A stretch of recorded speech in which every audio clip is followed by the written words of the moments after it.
புதுச்சேரியில் லட்சிய ஜனநாயக கட்சி ஆட்சிக்கு வர வேண்டும் எனவும் ஜோஸ் சார்லஸ் மார்டின் முதல்வராக ஆக வேண்டும் என அனைத்து தரப்பு மக்களும் விரும்புவதாக லட்சிய ஜனநாயக கட்சியின் மகளிர் அணி தலைவி பிரபாதேவி தெரிவித்துள்ளார்.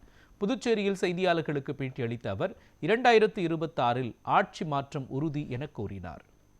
மகளிருக்கு பாதுகாப்பு இல்ல, அதாவது காவல்துறை, பெண் காவல்துறை பணிபுரியக்கூடிய பெண்களுக்கு பாதுகாப்பு இல்ல. ஒவ்வொரு துறைகளிலுமே இந்த அரசு தோல்வியுற்ற அரசா இருக்குது. எந்த இடத்துல போனாலும் என்ஆர் காங்கிரஸ் அப்படின்னு சொன்னாலே, அந்த கூட்டணி கட்சி சொன்னாலே மக்கள் வெறுக்க ஆரம்பிச்சிட்டாங்க.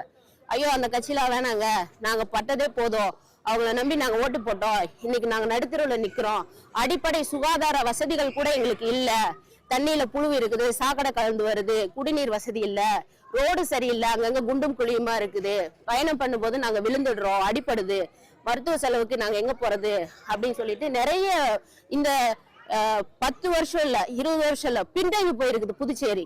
இதை நாங்க மீட்டெடுக்கணும் அப்படின்றதுக்காக எங்களுடைய தலைவர் வந்திருக்கிறாரு. அவருடைய கரங்களை வலுப்படுத்துறதுக்காக நாங்க மகளிர் அனைவரும் ஒன்றிணைஞ்சு அவருக்கு முன்னாடி நாங்க பயணிக்கிறோம், பின்புறமா நாங்க பயணிக்கிறோம். எங்களுடைய வெற்றி உறுதி, இதுல மாற்று கருத்து இல்ல.